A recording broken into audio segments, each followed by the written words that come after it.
qu'il y en ait deux qui soient à cheval sur le... Peut-être vous pouvez faire un nœud de votre côté, ce sera moins moche. Ça sera moins visible. Ouais. Elle n'est pas assez longue aussi. Ouais. Ça c'est les photos du coup du parcours Popote Story.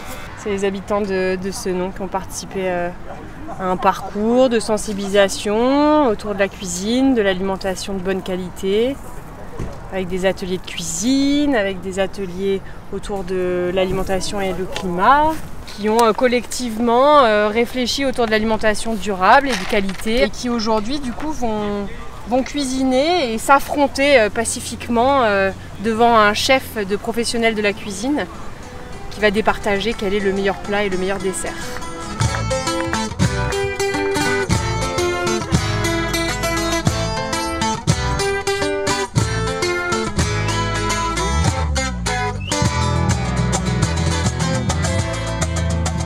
Si ça se passe aujourd'hui, ici, c'est parce que Mésolia, tous les ans, organise la fête de quartier de la Saraillère.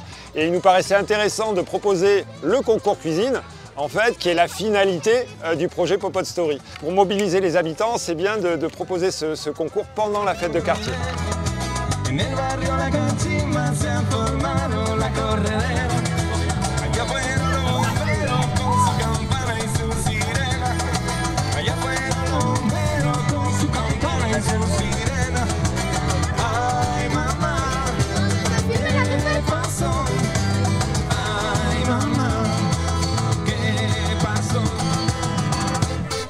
Ce projet est coporté par Domo France et Mésolia et organisé par l'association BRAC. Popote Story, c'est un projet qui a débuté en octobre 2022 et on a réussi à mobiliser 40 habitants sur Senon, sur 3 quartiers, le quartier de la Saraillère, de la Marègue et de Palmer.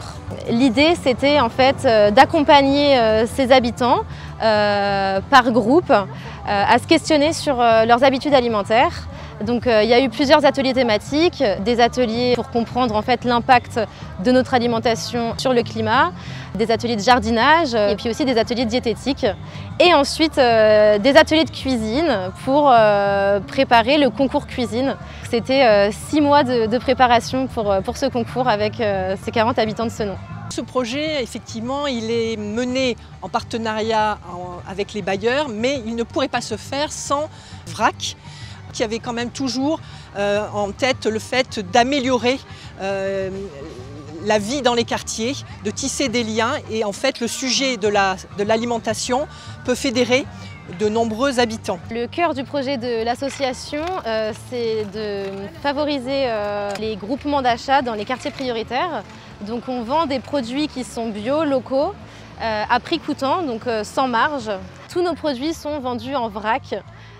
Donc c'est un acronyme vers un réseau d'achat en commun. C'est un peu le même principe qu'une AMAP, mais dans les quartiers prioritaires. C'est vrai qu'il y a très peu d'offres d'alimentation saine sur le quartier, mais le but aussi c'est d'orienter nos locataires vers les distributions de l'association VRAC qui propose des produits sains à prix coûtant. On a du miel, on a des œufs, on a du pain, on a surtout des produits secs, donc haricots rouges, pois chiches, des pâtes, du couscous, on a du chocolat aussi, des dattes. Aujourd'hui, ce territoire, ce quartier prioritaire de la ville connaît une vraie transition et pour nous, par le biais de ce type de projet, ça nous permet d'accompagner les locataires dans cette transition. Et c'est vrai qu'on a une attention particulière dans le thème de la santé et donc ce projet répond vraiment à nos attentes puisque ça permet de donner toutes les ressources aux locataires pour accéder à une alimentation saine, abordable et durable. Alors derrière moi, il y a un bâtiment qui existait encore il y a 1 an, qui a été démoli. Là, il y avait une tour derrière qui a aussi été démolie en novembre dernier. Et tous les bâtiments qui resteront seront réhabilités. Puisqu'ici, vous allez avoir un axe qui va être créé pour créer un axe entre le collège et la maison des associations. Tout ça, c'est une mise en musique uniquement tournée vers nos locataires, donc vers l'habitant.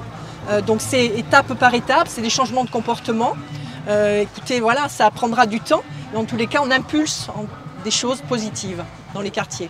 La transformation d'un quartier, quand on y vit depuis des années et des années, ça peut être un peu traumatisant. Et du coup, c'est vrai que les relations entre les habitants et le bailleur, quand on a affaire à une transformation aussi importante, peuvent être assez compliquées.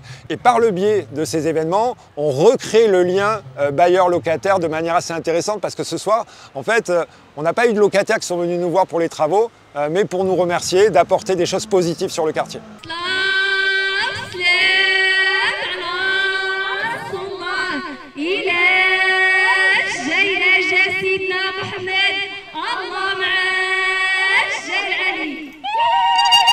Toutes ces actions, ça permet de valoriser les savoir-faire des locataires parce qu'on a différentes approches culturelles en termes d'alimentation.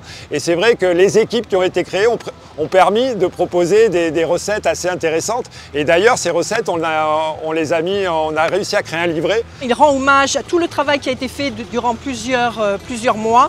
Et effectivement, les habitants pourront retrouver toutes les recettes qui ont été défendues lors de ce concours.